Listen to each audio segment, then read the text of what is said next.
Welcome to the Sports MVT Insider, a platform where we are unrelenting in covering our women in sports. And of course, we absolutely love celebrating those big moments. And sometimes we even focus on those small moments as well. But today we are focusing on the administrative side of the sport of cricket. Today, I'm joined by an absolutely phenomenal lady. Now, she works in the world of PR, specifically in sport, and she's also a communication specialist as well. Her name is Lerato. Lerato, how are you doing today? Good morning or afternoon. And geez, what an intro. Thank you. Morning, and it's good to be here. Thank you so much for joining us. I would like for us to start our conversation here. Let's take you away from the world of sport. Who is Lerato away from the world of sports when you're chilling at home and just being comfortable and maybe watching a little bit of TV?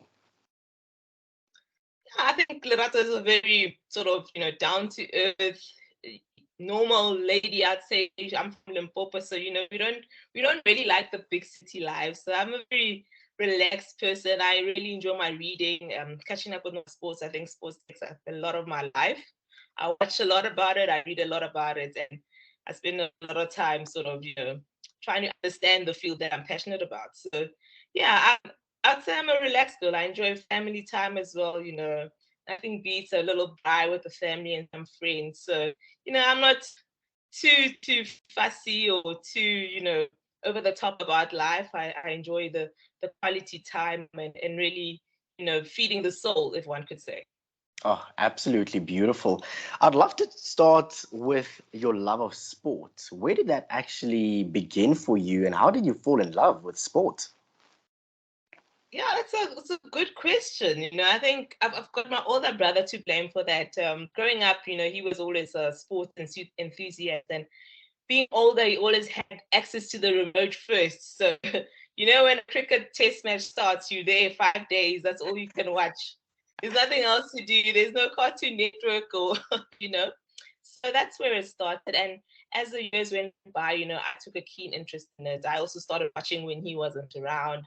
I started playing, obviously, at school as well. And I wasn't too bad at it. So it really captured my heart. And from then on, I think, it's natural. I think once you get gripped by sport, it's very, very difficult to let go. And I decided then, I think when I told my parents, yeah, I want to be a cricket journalist, they were probably thinking, oh, not a lawyer, accountant, doctor, you know. But I was very fortunate that, they supported me along that journey. And here I am today. Oh, absolutely beautiful. I'd like to take you back to 2010. Now, how did you end up being the media manager at Cricket South Africa in 2010? And also tell us a little bit about some of your duties and your responsibilities in this role. Well, I'm still trying to figure that out as well. Divine intervention. But actually, I think, one of my favorite lines is timing is everything in life. And, the timing worked for me. I'd obviously gone on to do my university journey. I studied journalism and, I always wanted to do the sports. I interned at a couple of newspapers, in the sports department. And then obviously my one big mentor was 𝗀cie𝗰𝗶. I met her when I was 15, and that really, it helped me sort of push on because, Limpopo, you're in rural Limpopo, nobody understands what are you going to be doing, sports, journalism, but meeting her really allowed me to, not allowed me, but it made me realize that my dream is valid and it can come true. So I met her and, I would speak to her just, okay, what do you think I must study? And, trying to find the right path for me to get into the sports thing. So was working in the newspapers there. I remember I interned at the Times and I got a phone call saying, would you like to, you've got an internship opening at South Africa, would you be keen? I was like, hell yes. I didn't even ask, do you pay or anything? I was like, you know what? I live on bread and water. I'm there, and that was in 2008. And I just dived right in, helping where I can in the comms department. And then sort of 6 months later, there was a gentleman who was doing the development. He was the media officer in development. And then he resigned. And they were like, well, Lerato's been doing such a great job, surely she's the girl that can do this. So I got stuck in doing the development side of cricket, which I really loved, seeing all that grassroots action. And then a year later, the gentleman who was doing the Proteas, they also then resigned. And it was just like, oh, Lerato, well, yeah, she can make a step up. But I must say, if I don't have the backing of the then, CEO 𝗀𝗹𝗹𝗶 and 𝘀cie𝗰𝗶𝗹 was also then working in the commercial department, I don't think, I would be where I am, because it was very difficult for them, because they were also trying to protect this young girl coming into this male environment. Is she ready? Will she handle the pressures? But, they backed me, and I had to back myself. And, that's how I landed in that role. And, that was the best years of my life, working with international sportsmen, doing a sport I love. I think essentially I got paid to watch cricket, Yeah.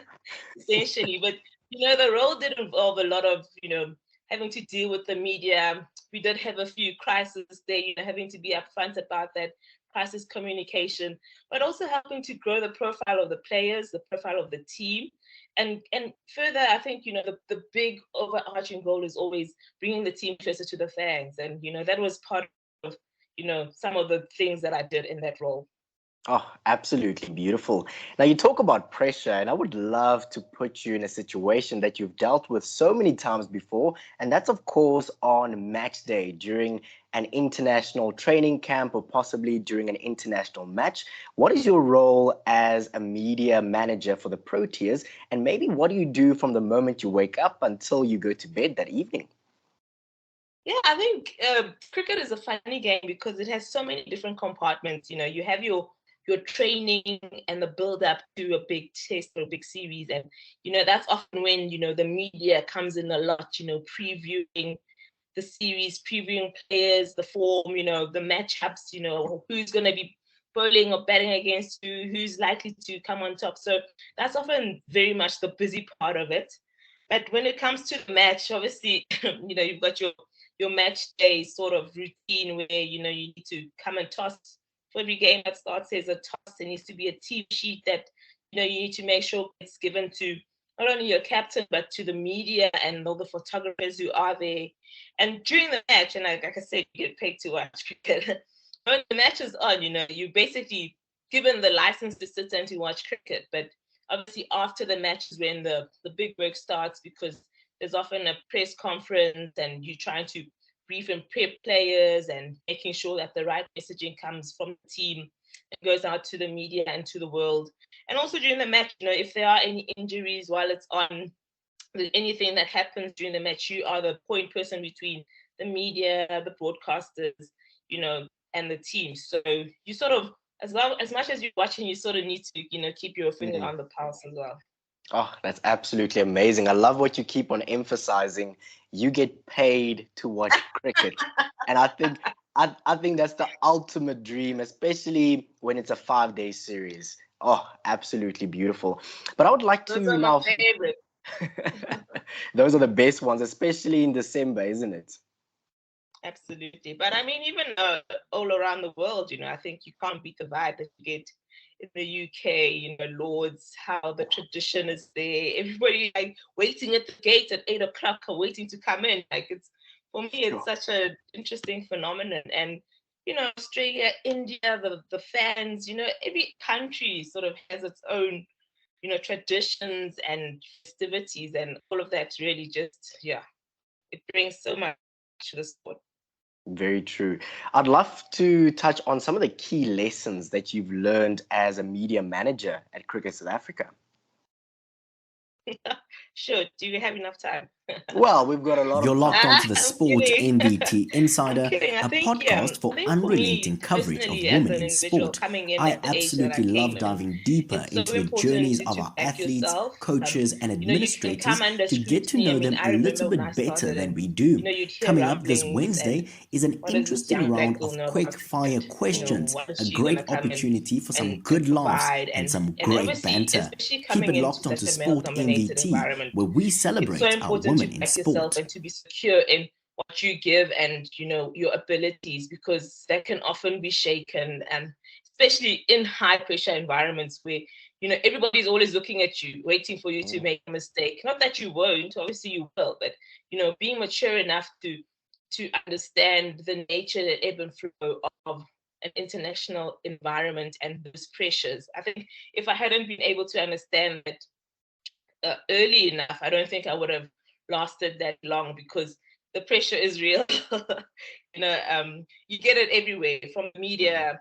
You do also feel it from the fans, but you also feel it from inside. The players are also under pressure. And sometimes they need outlets to, escape from that pressure. And sometimes, you might be at the wrong end of the stick, but you take it and you need to understand it's not personal, it's business. And, that's the nature of the environment. So definitely backing myself and understanding the environment that I was working in really helped.